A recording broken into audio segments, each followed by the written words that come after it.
അറബിക്കടലിൽ ചരക്ക് കപ്പൽ മുങ്ങിയ സംഭവത്തിന് പിന്നാലെ മേഖലയിലെ മത്സ്യത്തൊഴിലാളികളും ജനങ്ങളും ആശങ്കയിലാണ്.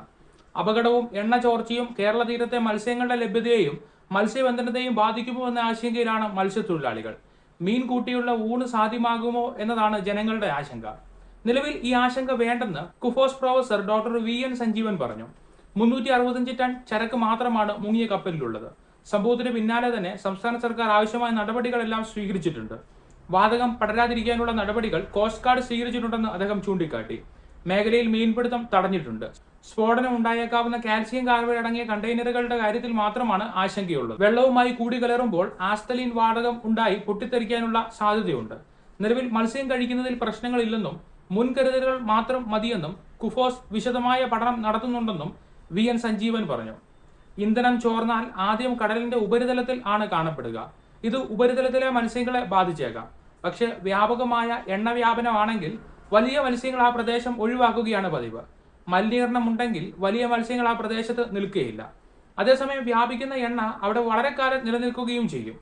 തുടക്കത്തിൽ ഒരു പാടയായി കാണപ്പെടുന്ന ഇത് പിന്നീട് വെള്ളത്തിൽ മെഴുക് പോലെ രൂപപ്പെടും.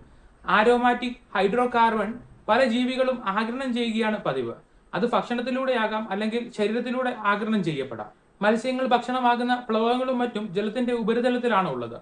എണ്ണ ഉപരിതലത്തിലുണ്ടെങ്കിൽ ഇവയെ പറ്റിപ്പിടിക്കാൻ സാധ്യതയുണ്ടെന്ന് കേരള സർവകലാശാല അക്വാട്ടിക് ബയോളജി ആൻഡ് ഫിഷറീസ് വിഭാഗം മേധാവി ഡോക്ടർ A ബിജുകുമാർ പറയുന്നു.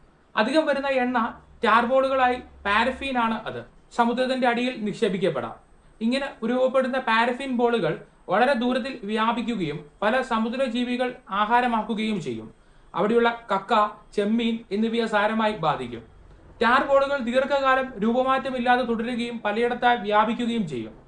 ഇതാണ് ഏറ്റവും കൂടുതൽ പാരിസ്ഥിതിക പ്രശ്നങ്ങൾ ഉണ്ടാക്കുന്നത്. ഇത് സമുദ്രത്തിൽ പടരുന്നത് തടയുക എന്നതാണ് നിലവിൽ ചെയ്യുന്നത്. കൂടുതൽ സ്ഥലത്ത് വ്യാപിക്കാതെ ഒരു പ്രത്യേക സ്ഥലത്ത് ഇത് നിയന്ത്രിച്ചു നിർത്താൻ സാധിച്ചാൽ അതിന്റെ ആഘാതം ലഘൂകരിക്കുക. സാധാരണ എണ്ണ ചോർച്ച നടന്നിട്ടുള്ള സന്ദർഭങ്ങളിൽ മത്സ്യബന്ധനം താൽക്കാലികമായി നിരോധിക്കാറുണ്ട്. മത്സ്യം കഴിക്കുന്നതും വിലക്കും. എന്നാൽ ഇവിടെ എണ്ണ ചോർച്ചയുടെ സാഹചര്യങ്ങളൊന്നും വലുതായി കാണാനായിട്ടില്ല. ആ പ്രദേശത്ത് എല്ലാ ജീവജാലങ്ങളെയും നിരീക്ഷിക്കുക എന്നതാണ് പൊതുവിൽ ചെയ്യേണ്ടത്. എത്ര അളവിൽ ഇത് വ്യാപിക്കുന്നു എന്നതും പ്രധാനമാണ്. ചെറിയ അളവിലാണെങ്കിൽ മനുഷ്യജീവന് വിനാശകരമാകുന്ന തരത്തിലുള്ള വിഷം ഉണ്ടാകാനുള്ള സാധ്യതയില്ല. പക്ഷേ അക്യൂമുലേഷൻ സംഭവിക്കാനുള്ള സാധ്യതയുണ്ട്. അത് ദീർഘകാലത്തേക്ക് സംഭവിക്കുന്നതാണ്. ഇത് നിരീക്ഷിക്കേണ്ടതുണ്ട്. വലിയ തോതിലുള്ള വ്യാപനമാണെങ്കിൽ ആ പ്രദേശം മുഴുവനും മത്സ്യങ്ങളും മറ്റ് ജീവികളും ഒഴിവാക്കുകയാണല്ലോ പതിവ്. സാധാരണഗതിയിൽ മത്സ്യങ്ങൾ ആ ഭാഗത്ത് നിൽക്കില്ല.